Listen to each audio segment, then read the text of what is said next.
Já estamos em direito. Olá, pessoal. São todos bem-vindos à nossa live, à nossa mesa redonda, onde vamos falar sobre o dilema da Igreja Universal do Reino de Deus em Angola.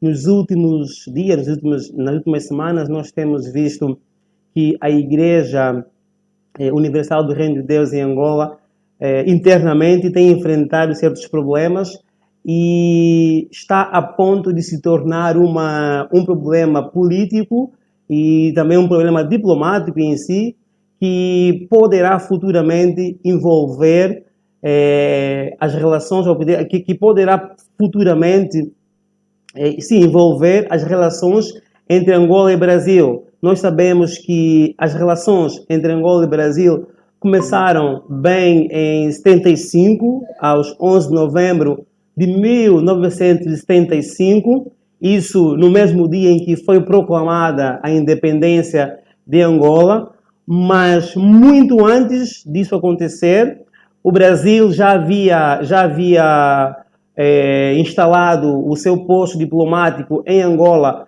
lá em 1973 ou 74, se não estou em erro, ainda quando Angola estava no regime português, ou estava sob o controle da o Brasil foi então o primeiro país a reconhecer a independência de Angola. Diz a história que essa independência, o Brasil não teve uma outra opção a não ser reconhecer a independência de Angola, porque no ano passado, por exemplo, o jornal Folha de São Paulo divulgou alguns documentos que na época foram vinculados pelo Exército, né?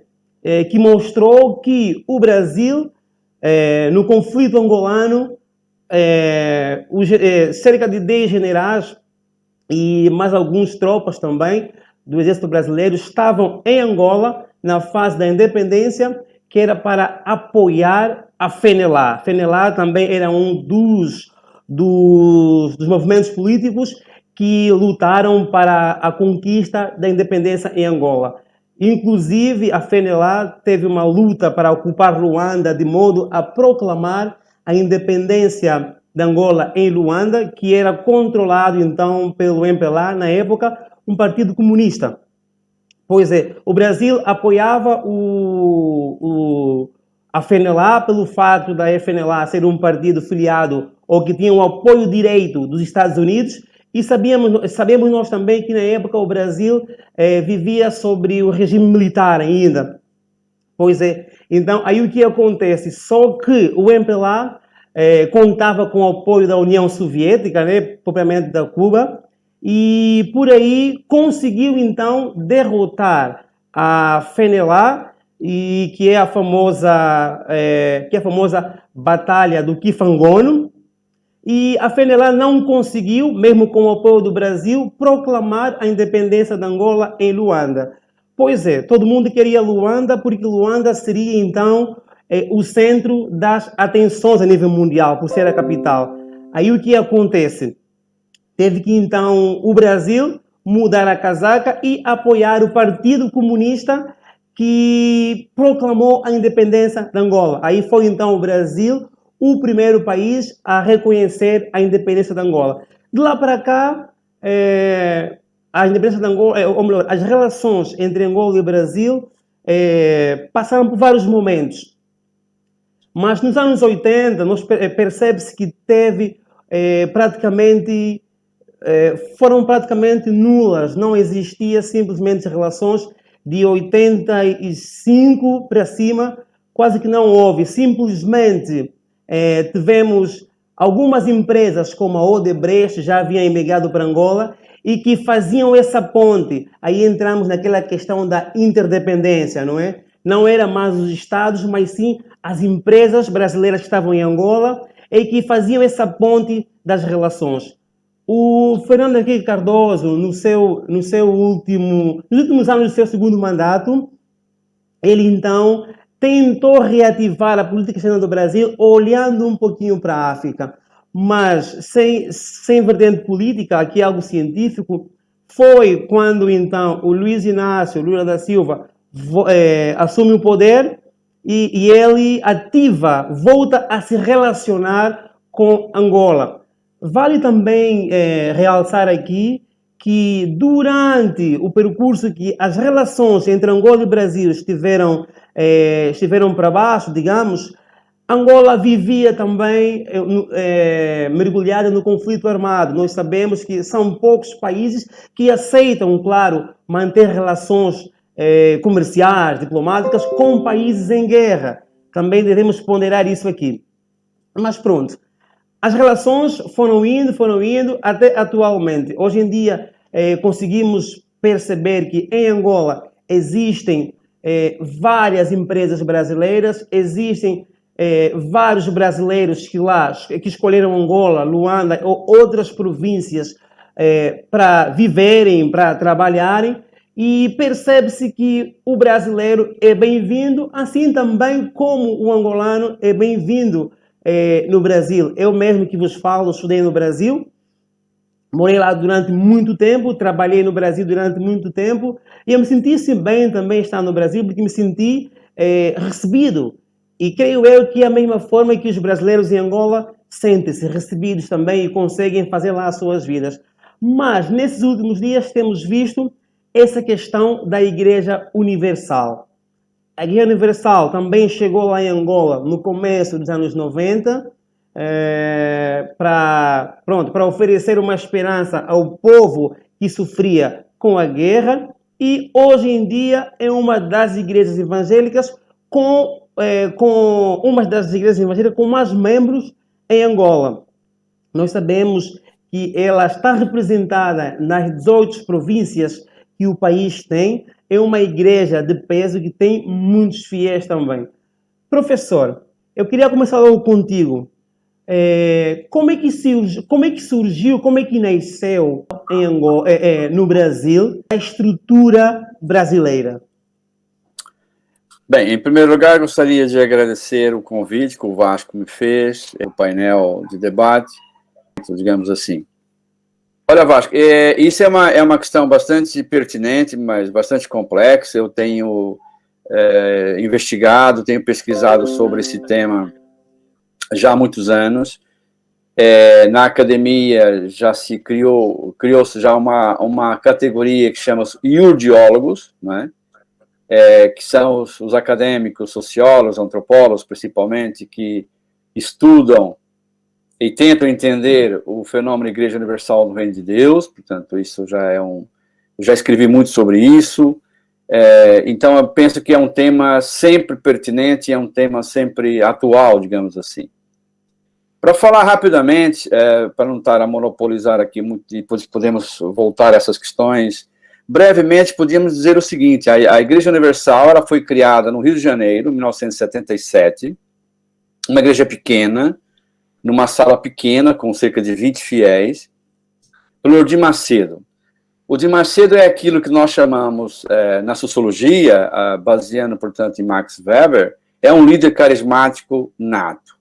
É um bom comunicador, é um homem extremamente inteligente, pragmático, e ele traçou, desde o início, a sua trajetória de criação de uma igreja evangélica e a sua expansão mundial. Portanto, quando ele escolhe o nome Igreja Universal, já está, portanto, no próprio título da sua igreja, essa vontade ou essa estratégia de expansão mundial. E é isso que acontece, né? Ele começa, portanto, a crescer muito rapidamente, principalmente nas periferias das grandes cidades do Brasil.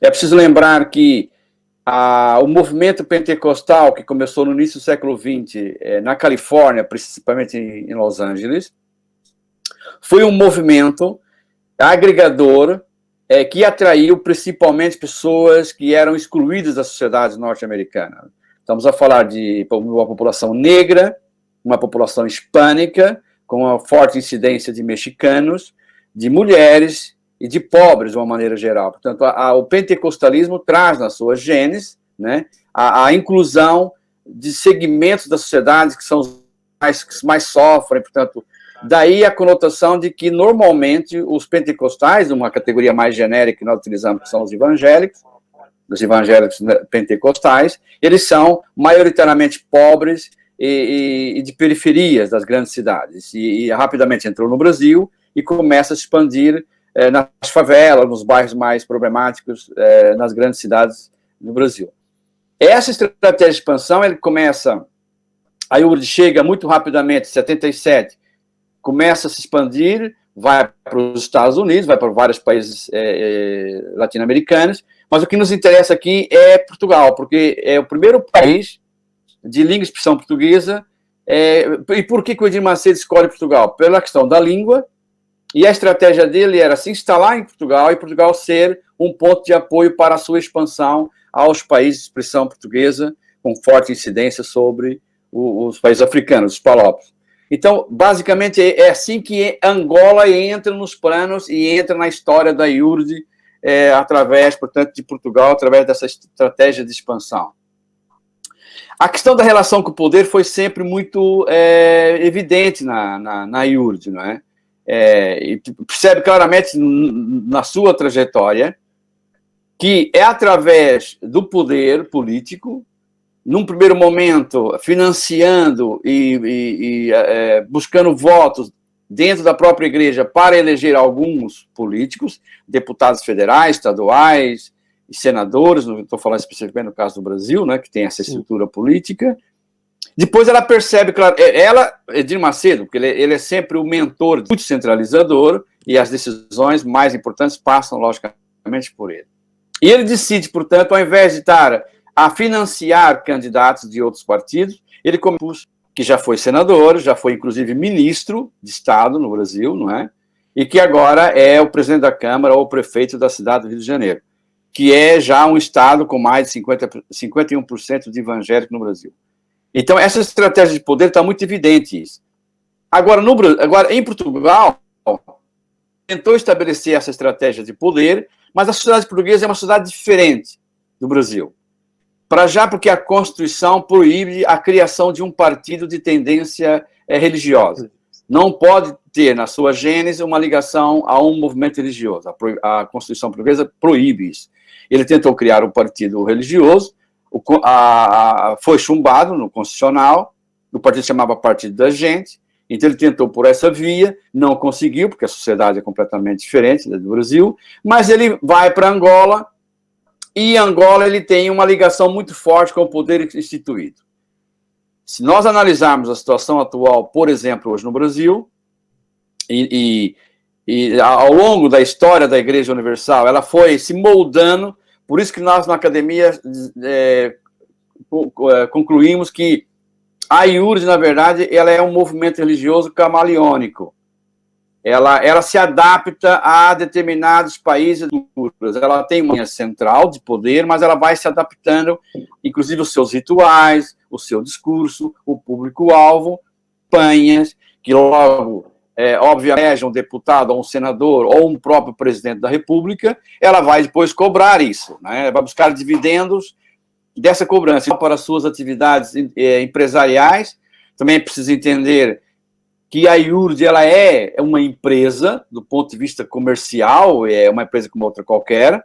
Ela tem uma vertente religiosa que vai buscar, portanto, o dinheiro através das doações e dos fiéis, não é? E do pagamento dos dízimos. Esse dinheiro é levado para o setor industrial para criar grandes empresas, vão ter, logicamente, lucros, não é? Tem, inclusive, um banco, o Renner, no Brasil.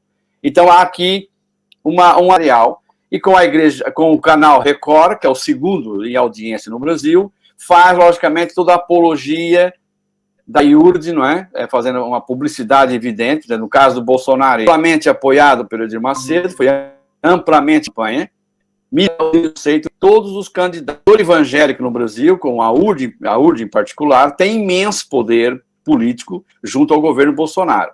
Então tem, por exemplo, isenções fiscais, conseguiu, por exemplo, que uma cerimônia religiosa, uma reunião musical, por exemplo, de gospel, não é? Que tem os pastores cantores, que isso fosse considerado não como um evento religioso, mas sendo um evento cultural musical.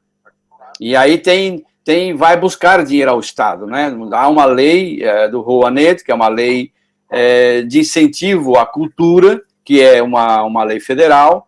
Então, essas igrejas evangélicas, a IURD em particular, vai buscar no governo central esse dinheiro, porque está a dizer que aquilo não é um culto religioso, é um evento musical, por exemplo, né?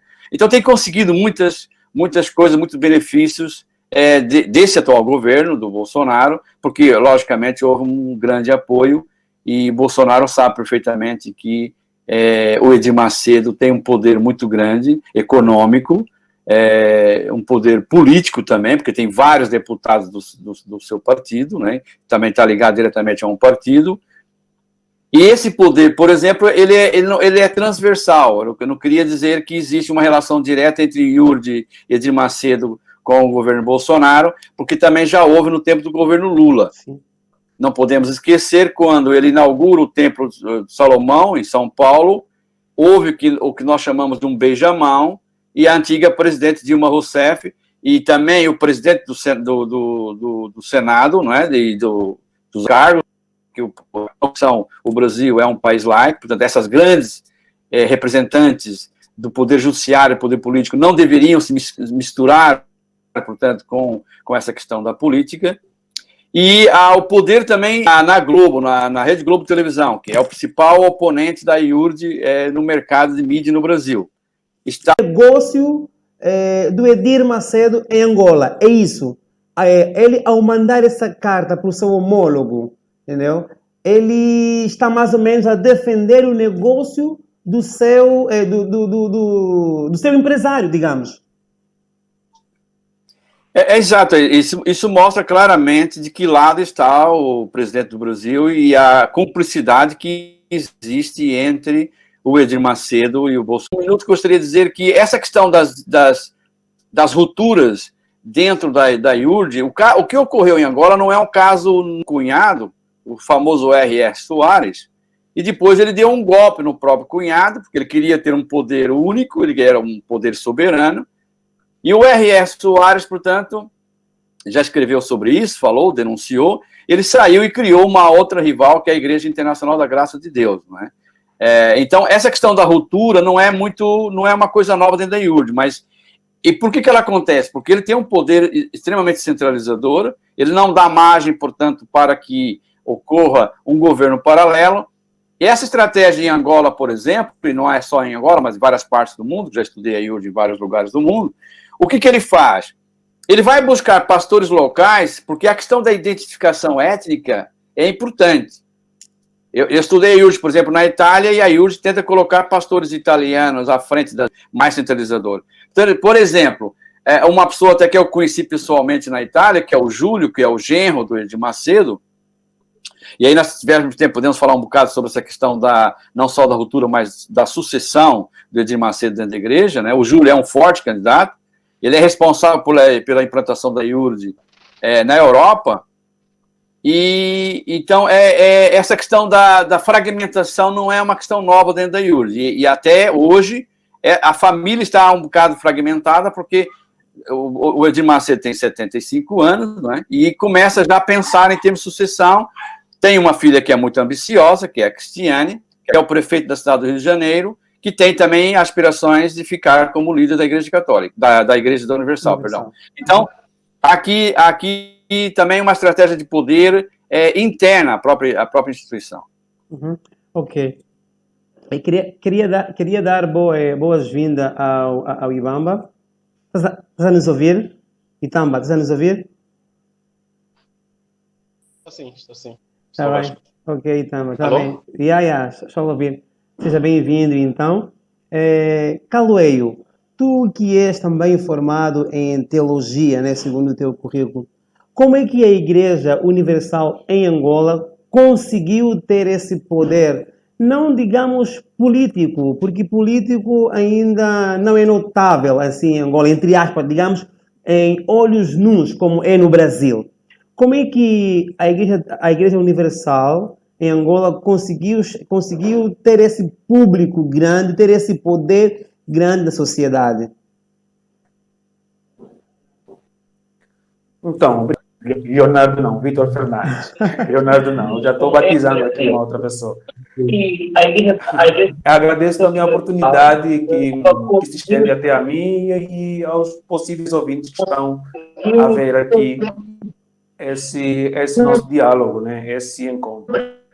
Então, acerca da instalação e estruturação da própria Igreja Universal em Angola, nós temos que ver o contexto histórico em que a Universal chega e se instala em Angola. É um contexto propício de busca de esperança, uma busca de utopia, né, em todos os estratos sociais, econômicos e políticos. Nós vemos no extrato político, Angola estava a fazer uma transação de regime, né?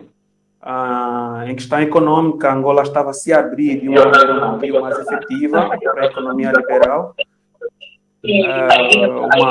Uma administração não centralizada, e no sentido social não era diferente. Qualquer e toda aspiração de utopia, de esperança, poderia ser bem-vinda. Seria uma nova realidade. A IURD entra exatamente num momento bastante fértil, ou fertilizante para a estruturação de uma outra realidade ou uma realidade desconhecida. Sem querer te cortar, desculpa. Vamos só tentar desligar os microfones enquanto um está a falar, que é para não dar interferência. Por favor. Pode falar, Caloeiro. Ok. Então, a IURD entra nesse contexto propício, tudo preparado para enfrentar essa realidade. Tanto que a própria Angola, para se mostrar mais aberta e democrática para a comunidade internacional, precisava garantir essa liberdade, né, esse direito humano, ou mesmo de manifestação de religião. Okay. Isso dá abertura clara, não só para a IURD, mas também para próximas igrejas que você vê, se instalam em Angola, de 1992 até 1998. Aí você vê outras igrejas que estavam centralizadas apenas em Luanda, se espalham por outros campos, e aquelas igrejas que não estavam em Angola vêm em Luanda e não param apenas em Luanda. Já tem um amplo campo, conforme o professor fez uma boa resenha aqui da própria formação e tudo. Ela tem um público-alvo. É uma utopia de esperança, é uma utopia de vida, que não é uma vida pós essa vida, é uma vida presente. É uma esperança utópica, abro aspas, reais, uma possibilidade de realidade já presente. Isso aqui possibilita bastante a aderência de pessoas que vêm em um longo tempo com expectativas de vida e sem uma construção social daquilo que é e do que não pode ser. Aí, eu digo, qualquer tipo de teologia é fervorosa para essa estrutura, mas uma teologia virada ao materialismo é muito mais fervente, em termos de esperança, de utopia, de possibilidades, para quem vem nesse contexto de guerra, de destruição e tudo mais. A teologia da prosperidade é bastante fervente, encontra um espaço bastante possível. É aí onde a IURD se instala. Isso não é só fervente para o cidadão comum. Isso é fervente também para a possibilidade de convênios, de interligação das instituições políticas mesmo. E, em últimas instâncias, não menos importante, conforme eu já fiz referência, a visão que o próprio Estado angolano passa para a comunidade internacional de uma comunidade aberta à democracia, ao pensamento divergente, àquilo que o Estado era conhecido. Então, aí a Universal com certeza entra e se estabelece. No entanto, ele já carregava a estrutura de implementação e de estabelecimento em territórios pobres, né? Abro aqui aspas, pobres ou subdesenvolvidos, abro outra aspas sobre essas palavras, pobres, subdesenvolvido, né? Porque esses conceitos são bastante discutidos também em que perspectiva. Mas ele já vinha com uma experiência alargada de favela, de pessoas abandonadas, de rejeitados, de excluídos, dos párias da sociedade. E ele encontra uma sociedade totalmente pária. Ele encontra o outro do outro. Ele encontra uma sociedade que é outra sociedade, e dentro daquela outra sociedade tem uma outra sociedade. Então, a sociedade que a IURD pega primariamente em Angola, a perspectiva de atuação da própria, você acabou de dizer, igual a própria IURD tem dentro das instituições e dos aparelhos do Estado, possibilita uma manobra e uma instrumentalização das instituições desconhecida. A gente não conhece até que ponto eles conseguem se articular dentro do próprio Estado angolano. Porque isso não é claro, não existe uma divisão clara aqui. Então, isso é muito mais perigoso, né? Isso é muito mais perigoso. Uhum. Ok, muito obrigado. Vitor, creio eu que tiveste acesso aos conteúdos e também estás envolvido no tema. O que é que tu tens a dizer em relação à carta que o presidente Jair Bolsonaro enviou para o seu homólogo no Brasil? Ele diz que sejam garantidos, então, a segurança dos brasileiros que vivem em Angola. Só que ele generalizou, passando a ideia de que todo brasileiro que está, ou que vive, ou trabalha nesse momento em Angola, corre risco. Coisa que é totalmente diferente, que eu posso dizer já de antemão, uma mentira. Por que essa posição do presidente Bolsonaro, né, de levar isso até para as questões diplomáticas, e por que a Record? Claro, o professor já falou bem no começo de que a Igreja Universal é, entre aspas, a proprietária da Record. Queria saber de tua parte, por que Bolsonaro, então, eleva o discurso para esse lado, que é meio que mentira, digamos nós, e também por que a Record mente no seu jornalismo? Por que a Record mente no seu jornalismo em relação a esse tema? Nós sabemos que a base do jornalismo é ouvir os dois lados. Por que a Record, num programa Domingo Espetacular, nas duas últimas edições, fez duas matérias, né, de mais de 15 minutos só a falar mal e levou a questão por lado econômico, por lado político, ouviu inclusive o presidente da Fiesp, inclusive, que durante muitos anos ele foi interlocutor de empresários brasileiros para investirem em Angola. Ouviu várias pessoas, mas dando a entender de que todo brasileiro em Angola corre risco e que isso pode colocar, então, as relações em xeque. O que tens a dizer? Vasco, primeiramente, boa tarde, boa noite no caso de Portugal, né? Uma grande honra estar aqui falando com vocês, um debate muito importante, uma honra poder estar debatendo com os colegas angolanos e portugueses. Enfim, é um tema complicado, né, de se entender. O Brasil, como você relatou bem no início, você entende bem desse assunto, tem uma relação longa já com Angola, que, aliás, não é só de 75 para cá, o Brasil tem uma história de relação com Angola, que é de séculos e séculos. A gente tem uma dívida histórica, cultural com o povo africano, e particularmente com Angola, muito grande, né? Esse é um fator histórico, sociológico, que a gente acho que não pode deixar de levar em consideração nessa análise, né? O Brasil foi um país que recebeu 40% de todo o tráfico de escravizados do continente americano. 40% veio para o Brasil.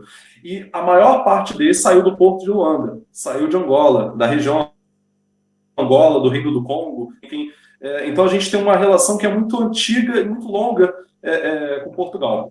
E a respeito dessa carta que Bolsonaro mandou, aliás, é até constrangedor para eu, enquanto brasileiro, estar comentando isso, porque a imagem do Brasil em virtude do presidente Bolsonaro agora ter chegado ao poder, piorou drasticamente. E a gente tem visto que a política externa brasileira tem sido instruída, pelo que eu sou, e sem ter sido, né, uma agressão causada por angolanos, e aquela imagem repetida sistematicamente para dar a entender que os angolanos estavam agredindo os brasileiros. Ô, E as falas... Vitor, Sim. sem querer lhe cortar, eu acho que vale ponderar aquele pastor que apareceu com um olho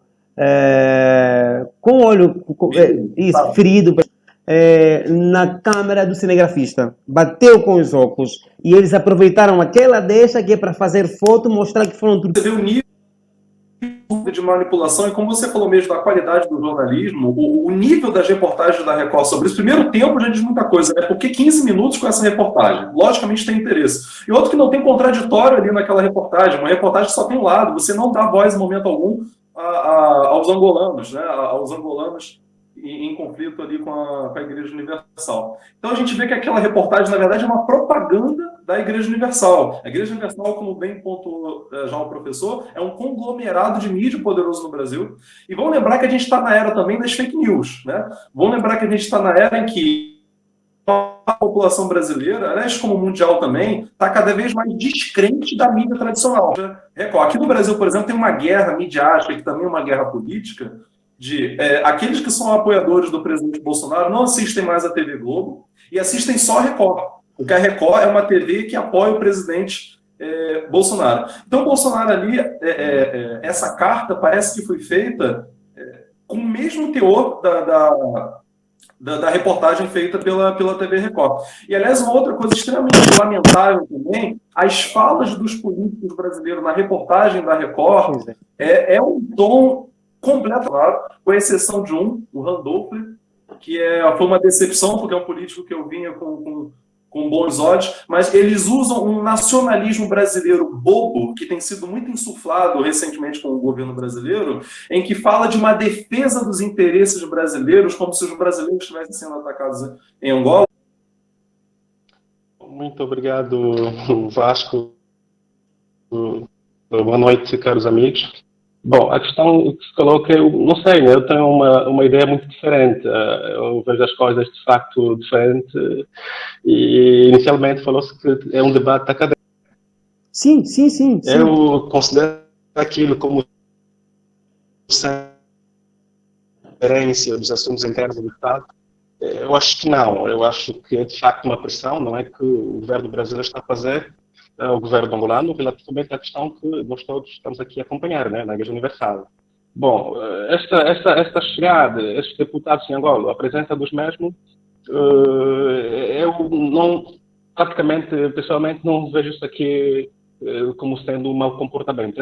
É normal que, de facto, o Estado brasileiro não entenda defender os interesses, não é, da Igreja Universal. E nós pensamos que essa igreja pertence a um brasileiro, não é? Não aqui, do meu ponto de vista, uma espécie de referência nos assuntos internos do Estado angolano, mas sim uma pressão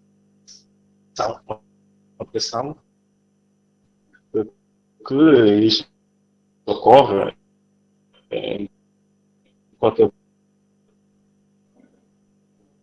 quando esses países acham que os interesses dos seus nacionais ou de algumas das nacionais estão sendo postos.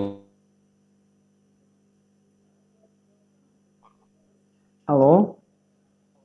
Eu não sei se os colegas estão a conseguir ouvir o Itamba. Acho que a ligação está muito mal, né? Está muito mal. Enquanto tu te restabeleces, o Itamba, enquanto tentas restabelecer a internet, eu vou tentar passar a palavra para o professor, que já está há um tempão calado. As foram colocadas.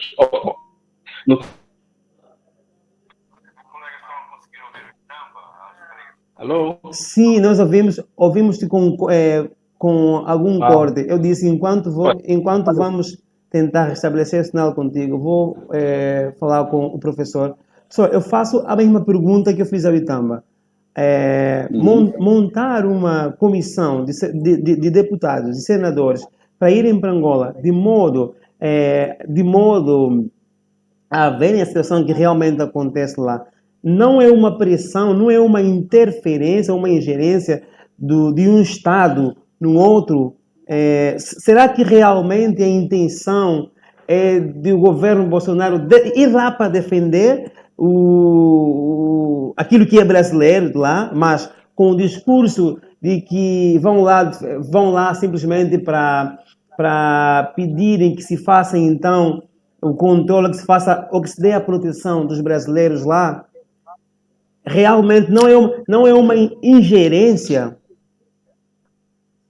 Sim, Vasco, eu acho que o Vitor tocou bem essa questão que o governo Bolsonaro, desde que assumiu o poder, não é, as relações internacionais, as relações diplomáticas do Brasil sofreram um revés muito grande, por um lado, e aqui duas características importantes, por um lado, uma subserviência total ao governo norte-americano, utilizando inclusive bandeiras norte-americanas na fala oficial, digamos assim, que é muito grave, uma aproximação também a Israel, fazendo, portanto, uma ponte com a questão da religião e política, porque sabe que Israel é um Estado importante para os norte-americanos, e nesse caso especificamente com outros países, uma certa arrogância e uma falta de respeito institucional com os outros países. Nós, logicamente, todos os países, todas as nações têm divergências, não é? Porque têm interesses contraditórios,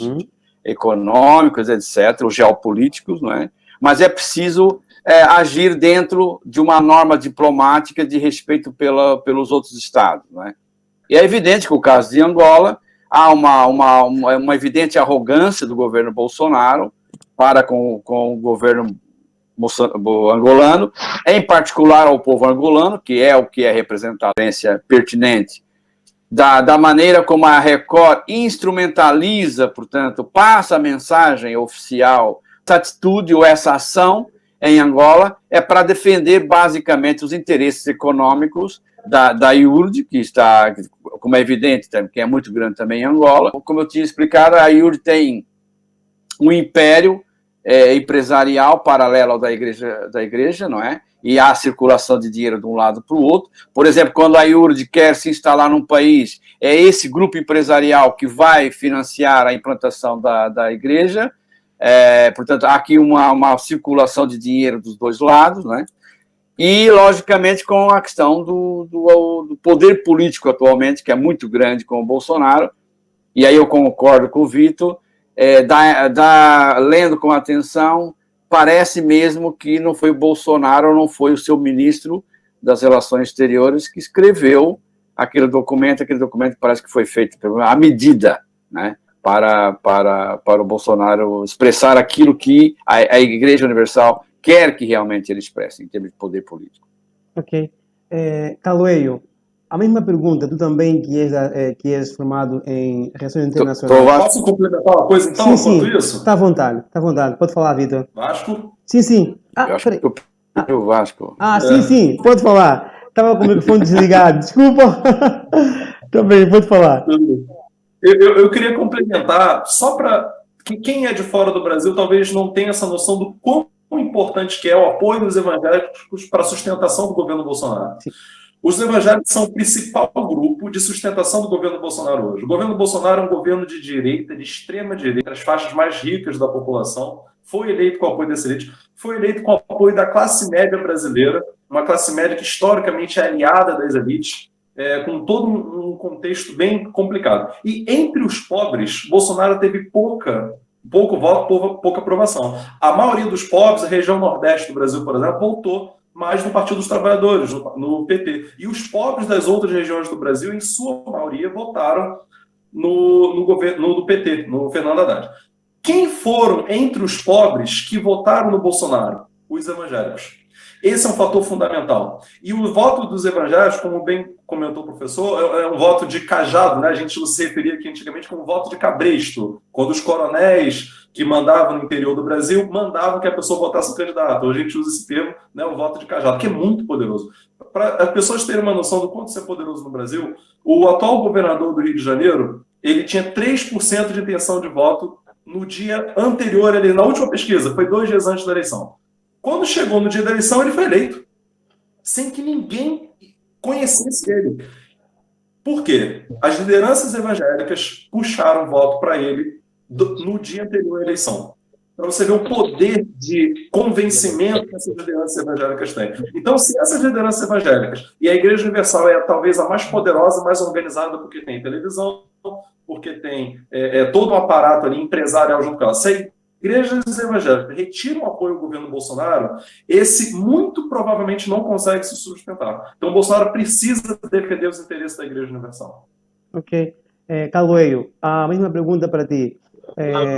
Houve uma ingerência, ou está a haver uma ingerência do governo brasileiro em Angola em mandar para lá essa equipe, ou essa comissão formada por deputados e senadores?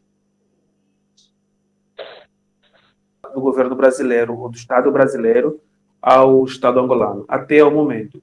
Como a Universal é uma organização não no brasileiro, né? O Estado brasileiro, em representação do seu governo, defendesse ou defenda as instituições. Agora, os meios pela qual o governo brasileiro usa é que são questionáveis. A maneira como se usa esses meios é que estão sendo questionados. Existia muita outra maneira, muito mais diplomática, de poder interferir ou de poder traçar soluções possíveis de fechamento deste caso. No entanto, nós devemos saber que o governo brasileiro tem seus indivíduos, tem seus cidadãos dentro tem os seus cidadãos dentro dessa situação. A Igreja Universal é uma empresa que paga imposto, que faz parte tem um número considerado de empregados dentro do próprio Estado brasileiro. E, para além disso tudo, ele faz a capitalização de recursos a nível interno aqui no Brasil. E essa capitalização de recursos, muito se considera o que sai do exterior. Né? Então, existe uma internacionalização dos interesses do Estado brasileiro através dessa organização não governamental de cunho religioso. E aí é que o governo brasileiro tem, sim, a responsabilidade de pedir satisfação do que está acontecendo. Uhum. Isso é uma coisa. A outra coisa que se questiona é como a petição dessa satisfação se faz. Com que meio, de que maneira. Isso aqui, conforme foi muito bem lembrado, é reprovado pela maneira como está a se fazer. Pela maneira como está a se fazer. Essa generalização da violência que se faz aos brasileiros, né, isso não é uma verdade. São 65, né, a TVzinho passa 65 pastores que a Universal tem brasileiros. Não não levava a generalização dessa violência pelo simples facto de um conflito particular. Nós devemos entender que não é um conflito dentro da sociedade civil brasileira, angolana. É um conflito interno. Isolado. É um conflito particular que está a se pulverizar, e essa pulverização ainda assim é limitada, está a decorrer dentro dos trâmites judiciais possíveis de Angola. Agora estão em caso de atuação e tudo mais, isso vai chegar no tribunal e vai sendo julgado. Há uma comissão agora que o presidente João Lourenço fez, comandada pela ministra Carolina Cirqueira. Então, os trâmites possíveis de resolução estão sendo seguidos. Só que a justiça é morosa, assim como aqui, né?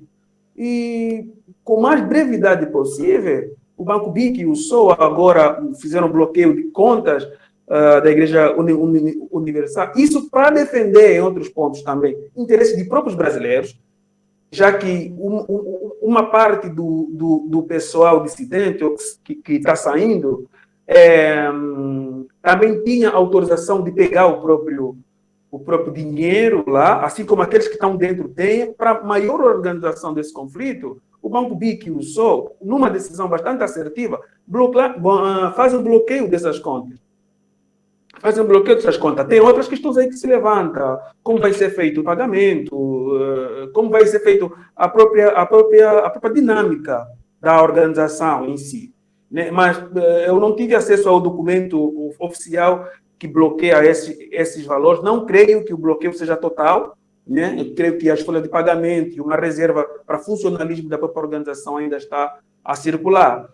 Eu não vejo, até o momento, pode ser que isso mude, né? Eu não vejo isso como ingerência, até porque ainda há uma soberania sendo respeitada, né? E dentro do conceito de Baudin, de soberania, ainda as decisões externas e internas na circulação do papel do Estado angolano são tomadas pelo efetivo do executivo angolano, né? E de outros poderes daquele Estado. Então, não vejo isso como uma ingerência, até ao momento. Ok. Um dia depois de Bolsonaro ter enviado a carta para o seu homólogo, o deputado Eduardo Bolsonaro, que é o filho do presidente Jair Bolsonaro, postou o seguinte no Twitter: perseguição a pastores da Igreja Universal em Angola. Por trás das agressões e expulsões há também desrespeito à liberdade religiosa, de imprensa e de direitos humanos. Esperamos que as autoridades angolanas resolvam eventuais conflitos de maneira civilizada. Pergunto para os três: já existe argumentos palpáveis ou fatos palpáveis para um deputado sair nas redes sociais e falar que está a ter perseguição religiosa? Professor, como é que é? O que é uma perseguição religiosa de concreto? Começa contigo, professor. Não, é evidente que isso não se caracteriza como sendo uma perseguição religiosa. Na minha perspectiva sociológica, isso é uma disputa de poder. E de poder que é um poder econômico muito grande, que também repercute um poder político, como nós estamos sempre a falar.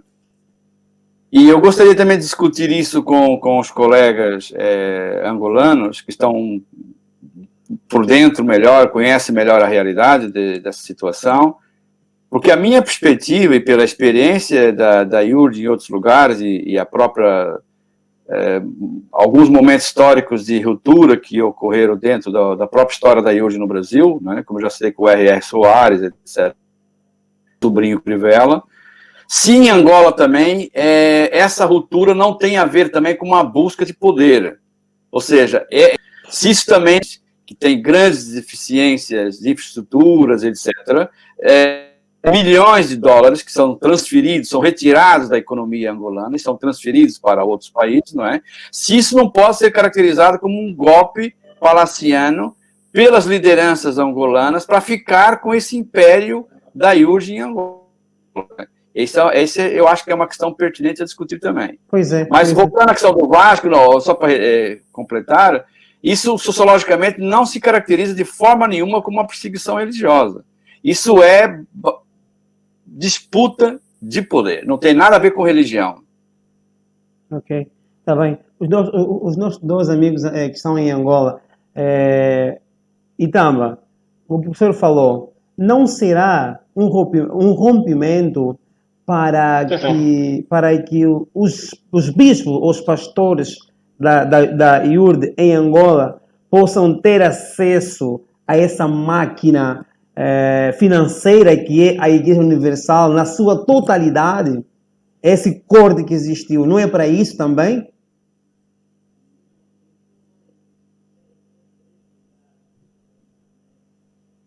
Concordo, porque até aqui as pessoas que assumem de forma efetiva o destino da igreja vão apresentar, vamos acreditar, a razão pela qual está a investigar, e depois disso vamos ver o desfecho. Então, não há aqui vasto perseguição. O Estado angolano é um Estado que respeita, sobretudo com o novo regime do João Lourenço, os direitos humanos, liberdade de expressão, as pessoas falam, e temos verificado uma mudança radical por parte desse regime. Então, não há aqui esse discurso, não condiz com a realidade. Está certo. Só quero fazer aqui uma parte. As igrejas evangélicas tradicionais, como, por exemplo, a igreja batista, metodista, a igreja adventista e outras mais. Quando chegaram em Angola, muitas delas, ou quase todas mesmo, chegaram, levaram a palavra para Angola, levaram a palavra para os angolanos, fizeram missões. Em quase todas as províncias tinham uma missão. Fizeram missões, fizeram hospital, fizeram escolas e ensinaram, inclusive, para os angolanos como é que deveriam trabalhar e dar continuidade à obra. Se nós vermos hoje em Angola, as igrejas tradicionais que eu citei anteriormente, não vais encontrar muitos estrangeiros ou estrangeiros na liderança. São os próprios angolanos quem gerem ou quem estão na direção dessas igrejas. Até mesmo na Igreja Católica, que temos aqui que é controlada a partir de Roma, que é um poder político muito grande a nível mundial, percebe a situação toda. E a pergunta do professor é bem pertinente.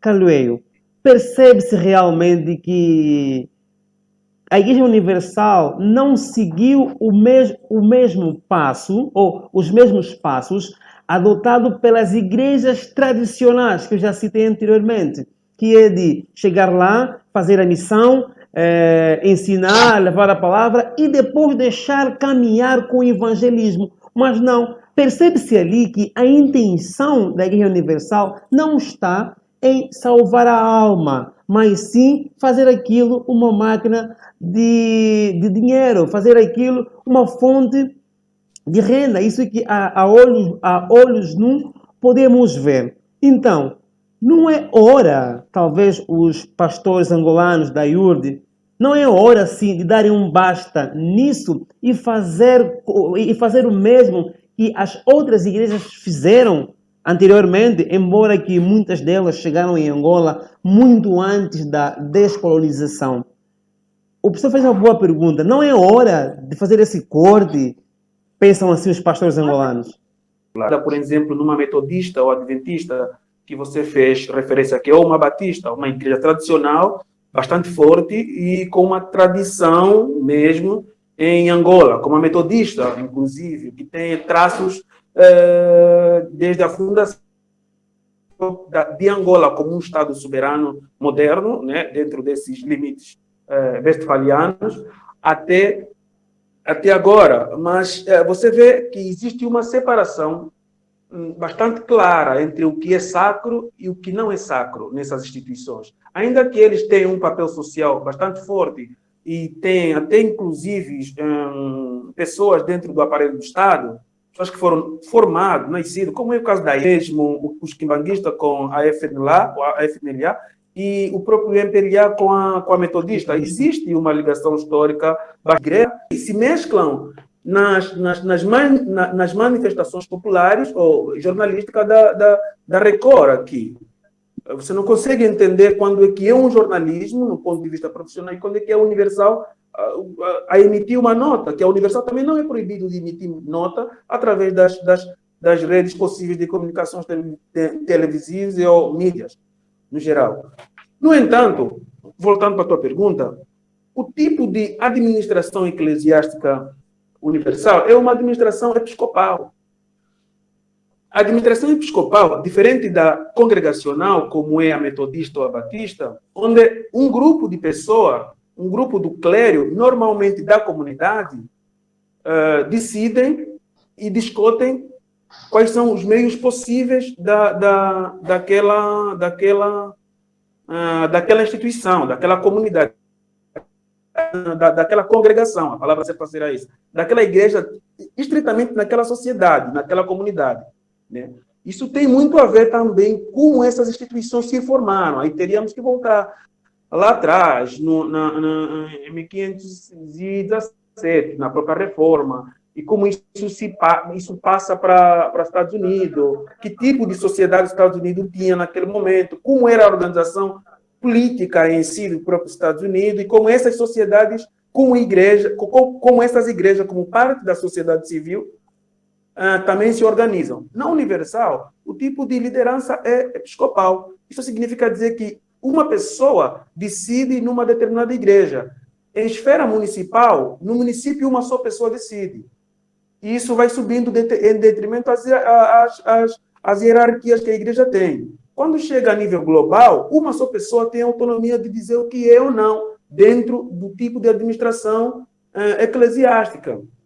Ainda que tenha um concílio, mas o poder daquele concílio é limitado dentro dos regimentos, dos estatutos internos da própria igreja. Isso diz muito porque que não há uma possibilidade de negociação entre os pastores angolanos, né, nesse conflito em Angola, porque eles são limitados em termos de decisão. É uma empresa que depende da matriz, e a matriz não depende de um clero, não. A matriz depende de uma posição. Essa posição, quando diz não, é não, eles são obrigados a seguir o rumo. Então, o tipo de administração eclesiástica episcopal da Universal limita bastante a possibilidade de negociação nesse conflito. Pois é. Vitor, Sim. a mesma pergunta em relação ao Twitter do deputado Eduardo Bolsonaro. Talvez as leis no Brasil são diferentes com as leis de Angola e ele conseguiu enxergar ali a perseguição religiosa naquele pouquinho que ele viu na TV Record, de certeza, porque o que é que eu penso? Penso que ele não se abebeu de outras fontes. Talvez ele conseguiu, então, naquele pouquinho em que ele viu da TV Record, enxergar ali uma perseguição religiosa. No meu entender, perseguição religiosa geralmente é quando o poder da máquina pública, se eu estou errado, me faça uma correção, é quando o poder da máquina pública, é quando o Estado persegue um determinado grupo religioso. Então, naquilo que são as leis brasileiras, no que aconteceu em Angola e que foi reportado pela Record, houve alguma violação da liberdade religiosa e de direitos humanos também? E tentando mudar um pouquinho o que o professor perguntou para ti, será que é hora, assim, dos pastores angolanos cortarem o cordão umbilical com a gerência brasileira? Vasco, eu não vejo nenhum tipo de perseguição religiosa, como você disse, primeiro porque não tem nenhuma ação estatal que limite alguma manifestação religiosa, segundo porque não existe um grupo religioso contra outro grupo religioso, porque não existe nenhuma questão teológica envolvida, não existe nenhuma divergência quanto a alguma questão teológica, como foi a Reforma Protestante no século XVI, como foi o movimento pentecostal ali no início do século XX. Quer dizer, não existe nenhuma questão teológica envolvida, não é uma questão religiosa. Eu acho que esse é o X da questão, né? Oficialmente, juridicamente, a Igreja Universal é uma entidade religiosa, mas na prática, toda a administração, toda a lógica de atuação da Igreja Universal é uma lógica empresarial. Isso é muito claro. E aí, como o colega explicou bem antes, né, o colega é teólogo, é como se fosse uma matriz, e aliás é assim que o governo brasileiro está tratando, e é por isso que foi convidado o presidente das indústrias de São Paulo, a Fiesp, para dar uma entrevista. Porque a forma como está sendo tratada a questão da Universal parece que é uma questão de uma empresa brasileira desapropriada no exterior. Se você for ver reportagem, ouvir a fala deles, dá a entender que foi isso. Porque, na prática, toda a atuação da Igreja Universal é uma atuação empresarial. Ela usa questões religiosas e tal, mas é uma empresa. Ela tem empresas de fato, mas a atuação... Os pastores têm salário, ele tem metas a cumprir, eles têm toda uma produtividade a gerar, gera muito, mas muito dinheiro. E como foi falado, né, isso é muito atrelado à questão da pobreza. Quanto mais pobre o local, normalmente maior tendência a aderir a esse tipo de igrejas que professam essa teologia da prosperidade, né? E aí vem essa questão dessa revolta dos pastores angolanos com isso. E essa é uma questão delicada, Vasco. Politicamente, me parece que os pastores angolanos têm total razão pelas práticas que a gente pode chamar, no mínimo, de nefastas da Igreja Universal, que são no Brasil, em Portugal, em Angola, envolvida em esquemas dos mais nefastos. Vamos usar esse termo para eu não poder ser processado, né? Muito poderosa, ligada a muitas coisas complicadas no Brasil, particularmente aqui no Rio de Janeiro, onde o prefeito é sobrinho do Edir Macedo, né? Agora, juridicamente, eu não sei, aí eu realmente não sei se os pastores angolanos têm direito a assumir, digamos assim, como é o termo que eles estão usando, a Igreja Universal, porque a Igreja Universal Brasileira vai alegar que foi o investimento brasileiro que construiu as igrejas que estão lá. Por outro lado, os angolanos dizem nos seus argumentos, foi com o dízimo dos angolanos que foram construídas posteriormente as igrejas, e o que o Brasil já tirou, a Igreja Universal já tirou de Angola de recursos é muitíssimo mais do que os brasileiros levaram inicialmente de recursos para Angola para construir os primeiros templos e tal. Então, legalmente, eu prefiro não opinar. Eu não sei se os angolanos, legalmente, juridicamente, teriam o direito de assumir as igrejas. Politicamente, me parece que tem todo o direito, porque, de fato, a cúpula é brasileira, toda a equipe, o grosso ali dos pastores da instituição é angolana, e é como se fossem os angolanos empregados dos brasileiros. Isso é uma situação, no mínimo, estranha, né? Porque tem uma lógica empresarial. Ok. Professor, para fechar essa roda aqui... Vasco, posso... Por favor, pode falar. Era para ti, professor. Está à vontade. Eu queria tecer alguns comentários sobre isso. Eu acho que o debate está a ser excelente, com boas colocações, de várias perspectivas, da teologia, da parte jurídica. E pegando aquilo que o Vitor disse, pela experiência que eu tenho com a IURD, e estamos a falar especificamente do caso de Angola, mas essas rupturas aconteceram nome e não utilizaram o nome da Universal. Por exemplo, o caso de Portugal, como houve muita polêmica, não se chama IURD em Portugal, não é? Isso não é muito importante para a IURD. Ela usa, inclusive, outros nomes, não é? Embora utilize sempre o mesmo emblema. Portanto, essa não é, para mim, não é uma questão importante. Não é? Eu acho que isso pode acontecer do grupo angolano criar uma nova igreja utilizando essa estrutura que já está implantada da IURD em Angola. Uhum. Ok. Para a parte final do nosso debate, muito antes das considerações finais de cada um, eu vou lançar uma outra pergunta em relação aos crimes que estão a ser descobertos hoje lá em Angola. De certeza que os pastores que lá vivem, os pastores angolanos que trabalham lá na Igreja Universal do Brasil, aguentando calado, né, a situação, eles foram submersos em práticas absurdas, segundo, claro, me baseio-me no relato deles, que nós temos visto nas reportagens, uma delas disse que não podem receber familiares em casa. Isso é proibido.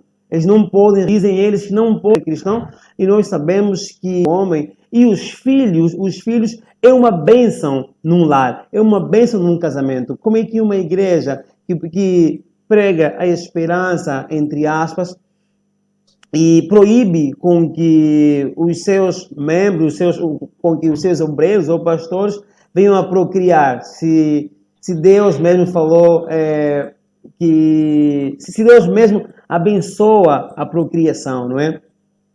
Pois é. Itamba, tu ainda falaste bem dessa história. Nós percebemos que o governo brasileiro precisa muito de bater peito com Angola, Por quê? Porque o atual governo tem apoio dos evangélicos, em particular da Igreja Universal. Nós sabemos, né, que o presidente Jair Bolsonaro não tem partido no momento. Né? Ele diz que o partido dele é Deus no momento e pronto, está ligado com os evangélicos. Qual deveria ser o desfecho desta situação para um discurso brasileiro em Angola, que a igreja não foi isso que, se não for defendido o interesse brasileiro lá em Angola, poderemos ver que com o governo que atualmente o Brasil vem cada dia a se desgastar e nada fazem para se recompor. Nós sabemos que Angola é um país estratégico para o mundo, até pela costa e pela facilidade que nós temos de entrar, de termos acesso na África subsaariana toda. Angola é esse país importante para o mundo. E Angola também é um país importante para o Brasil, porque se formos a ver, os presidentes anteriores do Brasil, antes de Bolsonaro, tinham Angola como um parceiro estratégico em África, porque é a partir de Angola que eles conseguiam dialogar então com os outros estados africanos. Porque o que acontece é o seguinte: quando o Brasil se relaciona com países africanos, o Brasil vira potência. O Brasil é uma potência. Sem eu querer falar o termo aqui, mas não levamos no lado pejorativo, né? O Brasil, por ser fortemente econômico em relação aos países africanos, nessa relação, o Brasil sai como, entre aspas, no bom sentido, o colonizador. E quando o Brasil, então, se relaciona com os colonizados e com a África, o Brasil, sabemos nós a relevância de diplomacia, sabemos nós que Angola atualmente é a placa giratória para diplomatas que pretendem ou que executam ofícios de paz e resolução de conflitos na África subsaariana, todos passam por Angola. E também, na tua visão, nesse momento, uma quebra, se não forem defendidos os interesses do Brasil em Angola, que são econômicos, uma queda ou uma quebra de relações entre Angola e Brasil, quem seria o mais prejudicado? Angola ou Brasil? Angola já está na altura de quebrar as relações com o Brasil, porque eu consigo ler esse discurso vindo do governo brasileiro. Entendeu? Eu consigo ler, porque o governo brasileiro depende muito desse grupo econômico para se manter no poder. Depende da Record para fazer uma assessoria de imprensa dele. Depende desse pastor que é para preservar o seu poder. Entendeu? Então está disposto a ir mais além. Inclusive de manchar a imagem de Angola internacionalmente, como já começou a se fazer a partir da Record. O que tu achas numa possível quebra de relações? Não quero eu que isso venha acontecer, porque eu tenho um laço muito forte com o Brasil, que eu muito gosto também, mas devemos ser também um pouquinho realistas aqui e apontar para este lado, caso Angola não venha a ceder. A quem mais vai debilitar? Muito obrigado. Essa questão é pertinente, não é? Os políticos angolanos, não é? Angola é um Estado de Direito democrático, não há perseguição nenhuma. O que nós queremos aqui é que de facto que haja um desfecho feliz para as duas partes, dos dois países. E do nosso lado, não há, aqui em Angola, não há discursos que de facto atentam, ferem a imagem do Brasil, como tem sido o caso, não é? Na Record, nos pronunciamentos desses políticos. Então, o que o professor também disse, não há, do meu ponto de vista, como os pastores angolanos se têm, do vista político, sim, pode haver. E pode haver como? Também uma questão de trabalham, ou estão na Igreja Universal, não fazem mais muitos anos, não trabalham. Quer dizer, estavam pela instituição de forma, quer dizer, na sua universal. Vasco, também que é interessante, é a questão dos maus tratos, não é a questão da discriminação. Os pastores falaram. Eu acho que o líder principal da Igreja Universal não foi muito inteligente em procurar resolver esse diferendo já, inicialmente, de início, não é? Quando as coisas estavam já, no ano passado, já se falava desse conflito das mesmas reivindicações, deixaram a situação se lastrar. E estamos nessa situação muito complicada. É muito importante. O diálogo é muito importante para que se possam, então, resolver os conflitos, para perceber. Então, eu acho que tem que haver, não sei, as orientações lá do Brasil, não dá brecha ao diálogo. Então, eu acho que, de facto, tem de haver essa moderação e procurar resolver esse assunto amigável, que não haja pressão sobre a nossa justiça, que deixem os juízes, os procuradores trabalharem devidamente vamos ter o desfecho disso. Mas pensar numa ruptura das relações diplomáticas, eu nem quero. Tá certo. Ok, obrigado. Alô, Vasco? Sim, conseguimos te ouvir. Já dei a minha opinião pela Sim. questão que tu colocaste. Sim, conseguimos lhe ouvir, embora com alguns cortes, mas deu para lhe ouvir. Essa é a última roda de pergunta. Eu passo por Vitor, né, que é para também argumentar em relação a isso aqui. O que tu achas de uma possível quebra de relações, entendeu? Os dois povos convivem há anos, entre aspas, há séculos, né? Desde o tempo da colonização, ou no tempo de desde o tempo do tráfico de seres humanos que foram escravizados, não é? Então, o que tu achas de uma possível quebra? Muitas empresas brasileiras atuando em Angola, como você disse, isso não é de hoje, o Brasil tem interesse. Tanto que, como você bem colocou, o Brasil foi o primeiro país a reconhecer a independência de Angola por interesse. O Brasil tinha uma ditadura militar de direita, Angola acabou de se tornar independente por um movimento de esquerda ligado à União Soviética. O Brasil ainda assim reconheceu a independência de Angola por interesse em romper relações com Angola. Ok. Professor? Não vale a pena estar a repetir. Da catástrofe que tem sido as relações internacionais do Brasil, né? Erros sucessivos, ofensas, uma subserviência aos Estados Unidos e ao governo de Israel, ao mesmo tempo que há um ministro brasileiro que faz ofensas antissemitas, quer dizer, contra os judeus.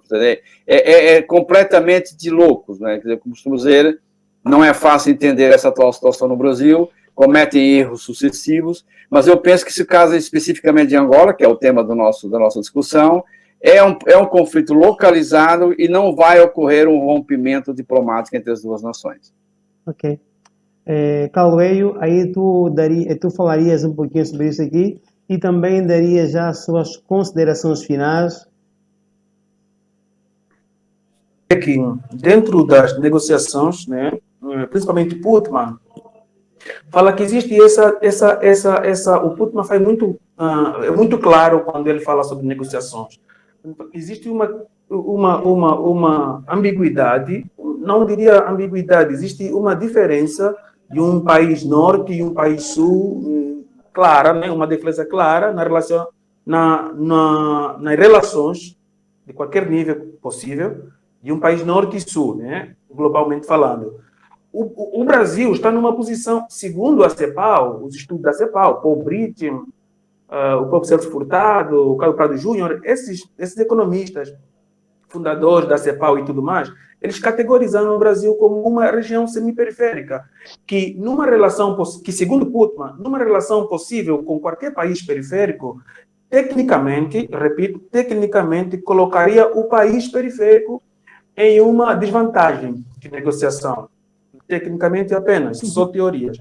Agora, indo na prática e numa visão assim do governo Bolsonaro, né, do governo atual brasileiro, é imprevisível aonde isso vai dar. Eu vejo isso, é imprevisível. O tipo de barbaridade que sai é imprevisível, você não sabe o que vai se tomar. Então, eu não estou dizendo que vai acontecer ou não, mas é uma pergunta, é um tiro no escuro. Não tem como dizer, mas há, de tudo, no governo Bolsonaro, existe uma racialização das coisas, as relações sociais internas, ou mesmo as relações internacionais do governo Bolsonaro, são racializados. Então, existe uma inércia da colonização bastante forte no quesito da política externa brasileira nesse momento. É esse total descaso com qualquer país da parte sul global e qualquer apreço, né, até uma subversidade do próprio Estado a qualquer país que seja do norte. No entanto, existe uma racialização do conhecimento, racialização do homem, racialização do território, da economia e tudo mais. Que aqui já fizeram referência sobre o voto do próprio Brasil, a Palestina e tantas outras atrocidades que têm acontecido. No entanto, o que eu digo é imprevisível, não dá para fazer uma leitura clara do governo, porque não existe uma política externa clara para você saber que aqui ele vai cortar esse ponto, ele não Não sei. Mesmo que seja difícil, porque a todo caso existe um laço estrutural bastante forte nessas relações, Angola e Brasil, que passa do capital, são relações muito estruturadas mesmo, né? Cultura e tudo mais. Então, para fazer as minhas considerações finais, eu agradeço a oportunidade de partilhar esse painel, agradeço ao colega Vasco e a todos os outros integrantes. Um tema bastante atuante, pertinente, recorrente, um tema para se discutir, né?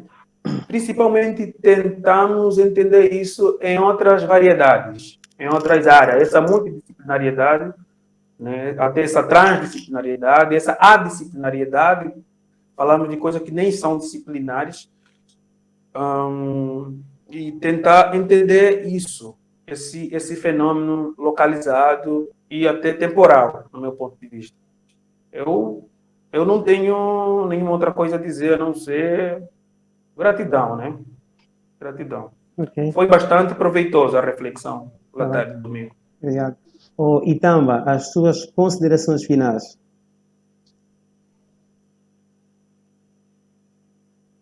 Itamba? Itamba? Não consigo ouvir.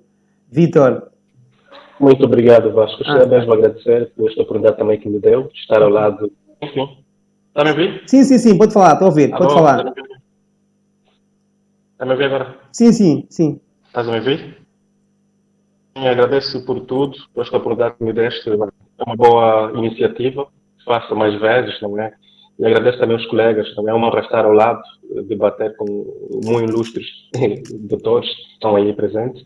É dizer o que eu quero e que desejo que haja, de facto, um desfecho positivo, porque Angola e Brasil somos um só povo e nós queremos que esta situação não crie um fosso entre os dois povos, não é? Porque nós amamos Angola, o angolano ama o povo brasileiro e eu acho que é vice-versa. Então, não deixemos que os políticos nos separem. A gente deve ser forte e acompanhar o desfecho com mais tranquilidade. Muito obrigado. Gostaria também de agradecer aos colegas, também. Eu acho que é tudo. Muito obrigado, Vitor. Vasco. Ok. Vitor? Pessoal, eu queria agradecer ao Vasco, né, por a oportunidade de estar aqui debatendo. Fiquei muito feliz com o convite, uma honra enorme estar aqui podendo debater com vocês. Uma honra em debater com colegas tão ilustres. Foi muito proveitoso o debate. É lamentável essa situação toda, a gente quer que isso se resolva da forma mais diplomática possível. O Brasil tem uma dívida histórica com o continente africano como um todo, particularmente com o povo angolano. Seria uma perda gigantesca exteriores do Brasil com o povo angolano. E queria mais uma vez, aqui saindo um pouquinho da parte técnica, falando enquanto cidadão, pedir a Igreja Universal para o mundo inteiro. A Igreja angolana, a Universal, é um câncer no Brasil, e é um câncer em Angola, é um câncer em tudo quanto é canto do Brasil. Então, não tem aqui nenhum apoio à Igreja Universal. Muito obrigado. Professor, antes das tuas considerações finais, calma, eu guardei 10 minutos, porque eu queria fazer uma pergunta para o senhor antes de ir para as suas considerações finais. Nós sabemos da infiltração, eu chamo isso de infiltração, da infiltração dos cristãos, entre aspas, ou dos evangélicos, na política na América Latina. E nós sabemos como isso tem sido devastador. Estamos a ver políticos ligados a seitas religiosas ou a organizações religiosas a darem golpes na América Latina. E sobre justificação de que é comunismo, de que é para lá, todo e qualquer líder, que tem um viés mais para a esquerda ou não tem aquele viés conservador, para os religiosos, eu acho, na minha visão, a política, as seitas religiosas têm feito um desserviço ao passarem a política. uma vez, ao falar sobre política, eu uma vez falei com um pastor, não falo aqui a denominação, eu falei assim, o senhor é pago simplesmente para cuidar das ovelhas, para cuidar dos membros, e não para levar a política dentro da igreja, e não para falar de política. Quando tu, pastores, falas de política, é uma organização a falar, porque tu és um pastor de uma organização, é que nem eu, sou um diplomata, por exemplo. Quando eu abro a boca, eu falo em nome do meu Estado. Então, tu és um diplomata da igreja, quando abres a boca, falas em nome da igreja. Nós temos acompanhado o que acontece na América Latina em relação da infiltração da religião ou da igreja na política, coisa que não se pode misturar nunca. O que o pastor o que o professor tem a dizer sobre essa infiltração e que risco isso apresenta para a África, para alguns países da África que tentam caminhar para uma democracia, no caso da Angola, por exemplo, que tentam caminhar para uma democracia nesse momento. E aí depois disso, o professor pode dar as suas considerações. Bem, eu acho que é uma pergunta bastante pertinente, que seria um tema para mais uma reunião nossa, e eu também... O professor lembra que já uma vez falei sobre isso, falamos sobre isso lá aqui na verdade, URB, é verdade, mas não deu. É verdade. Ô Vasco, isso prende-se logicamente com uma estratégia que nós estamos aqui a refletir, uma estratégia de poder que esse grupo evangélico pentecostal e neopentecostal estabeleceu. E é preciso lembrar também que nos Estados Unidos, eu fiz etnografia no sul dos Estados Unidos, onde há uma forte presença, e foi esse grupo que deu um grande suporte para a eleição do Donald Trump.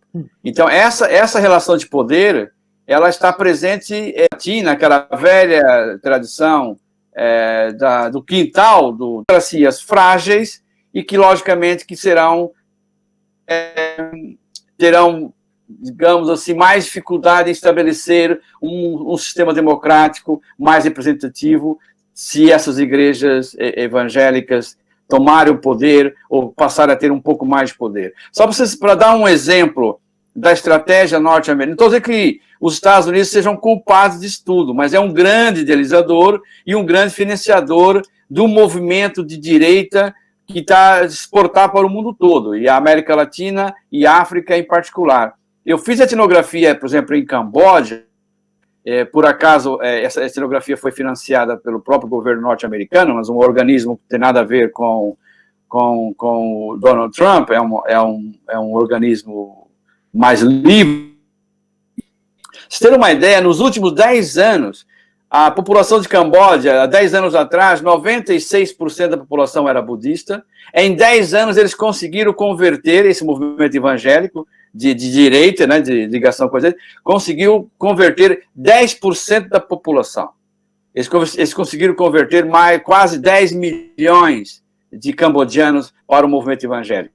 E esses cambodianos vão se tornar líderes políticos, vão se eleger deputados, senadores, governadores. Portanto, imagine aí o poder político que esse movimento vai ter num país como o Camboja. Então, é evidente, como colocaste muito bem a questão, vai minar a democracia, como está a minar no Brasil, e a representação democrática do cidadão, né, que não vai ter um direito de exercer a sua cidadania plena, né? Então, para concluir, eu gostaria de agradecer ao Vasco, parabenizar o Vasco por essa organização. Foi um debate muito interessante, eu aprendi muito também com os colegas no Brasil e Angola, portanto, e eu queria propor que nós podíamos formar aqui um grupo de reflexão, né, e acompanhar o desenvolvimento desse conflito em Angola, mas também pensarmos em outras problemáticas, ligando Portugal, Brasil e Angola, e eu estou disponível, portanto, para continuar a entrar em contato e dar a minha contribuição para o grupo. Então, a minha proposta é formar um grupo de reflexão para discutir esse triângulo Brasil, Angola e Portugal. Ok, eu acho muito bom isso que o senhor falou, realmente. Eu aceito. Alguém aceita? Eu aceito. Eu aceito, eu acho. Eu na universidade sempre vinha, professor, vamos discutir sobre isso, professor, vamos falar sobre isso. É verdade, e quase nunca batia a agenda, sabe? É verdade. Isso bem antes do Covid, eu fui para Malta, fiquei lá um tempo, voltei, professor, eu tenho aqui esse tema, vamos discutir, e aí quase nunca batia e hoje conseguimos. Pois é, professor, muito obrigado. Claro, Eu que agradeço. vamos aqui montar o nosso grupo de reflexão, vamos conversar sobre assuntos da CPLP, sobre política, economia e por aí vai. E numa próxima, eu gostaria de contar convosco, sim, no debate. E também que possamos convidar outras pessoas que tiverem disponibilidade para participar, dar sempre um olhar técnico, um olhar político também, é importante. E não tem outra linguagem, a não sei dizer para vocês obrigado mais uma vez e feliz noite para quem está em Portugal, feliz noite para quem está em Angola e uma boa tarde para quem está no Brasil, né? O Vitor e o Caloeio. Estamos juntos e obrigado. Olha, partilhem o vídeo, né? Vocês redes sociais, sem nenhum problema, está no YouTube. Também já partilhei na minha rede social, tá lá. O Vasco, foi gravado isso, não? Sim, foi gravado, pessoal. Foi gravado, está no YouTube. É só, na minha página lá está dentro, o link é só abrir. Me perguntaram isso. Está tudo certo. Muito obrigado e feliz noite para vocês. Ok, um abraço a todos. Obrigado. Um abraço. Obrigado, Vasco.